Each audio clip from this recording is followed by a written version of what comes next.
The reformations require that the Federal Reserve be absorbed by the U.S. Treasury Department, and the bank's fraudulent activities must be stopped and payment must be made for past harm. In 1998, the military generals who originally participated in the farmer claims process realized that the U.S. Supreme Court justices had no intentions of implementing the accords, so they decided the only way to implement the reformations was through a law passed by Congress. In 1999, a 75-page document known as the National Economic Security and Reformation Act was submitted to Congress, where it sat with little action for almost a year. Late one evening, on March 9, 2000, a written quorum call was hand-delivered by Delta Force and Navy SEALs to 15 members of the U.S. Senate and the U.S. House, who were sponsors and co-sponsors of Nesara.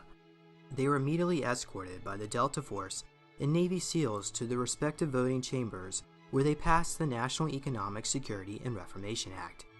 These 15 members of Congress were the only people lawfully allowed to hold office in accordance with the original 13th Amendment. Remember, British soldiers destroyed copies of the Titles of Nobility Amendment in the War of 1812 because it prevented anyone who had ties to the Crown of England from holding public office. Nesara is the most groundbreaking reformation to sweep not only this country, but our planet in its entire history. The act does away with the Federal Reserve Bank, the IRS, the shadow government, and much, much more.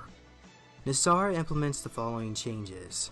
Zeroes out all credit card, mortgage, and other bank debt due to illegal banking and government activities. This is the Federal Reserve's worst nightmare, a jubilee or a forgiveness of debt. Abolishes the income tax, abolishes the IRS. Employees of the IRS will be transferred into U.S. Treasury National Sales Tax Area. Creates a 14% flat rate non-essential new items only sales tax revenue for the government. In other words, food and medicine will not be taxed, nor will used items such as old homes. Increases benefits to senior citizens. Returns constitutional law to all courts and legal matters. Reinstates the original Title of Nobility Amendment. Hundreds of thousands of Americans under the control of foreign powers will lose their citizenship, be deported to other countries, and barred from re-entry for the remainder of their life.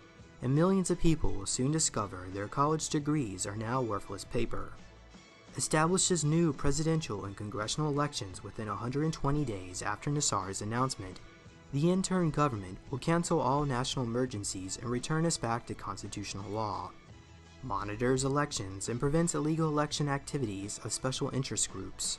Creates a new U.S. Treasury rainbow currency backed by gold, silver, and platinum precious metals, ending the bankruptcy of the United States, initiated by Franklin Roosevelt in 1933. Forbids the sale of American birth certificate records as chattel property bonds by the U.S. Department of Transportation. Initiates new U.S. Treasury bank system in alignment with constitutional law. Eliminates the Federal Reserve System. During the transition period, the Federal Reserve will be allowed to operate side by side of the U.S. Treasury for 1 year in order to remove all Federal Reserve notes from the money supply. Restores financial privacy. Retrains all judges and attorneys in constitutional law. Ceases all aggressive U.S. government military actions worldwide. Establishes peace throughout the world.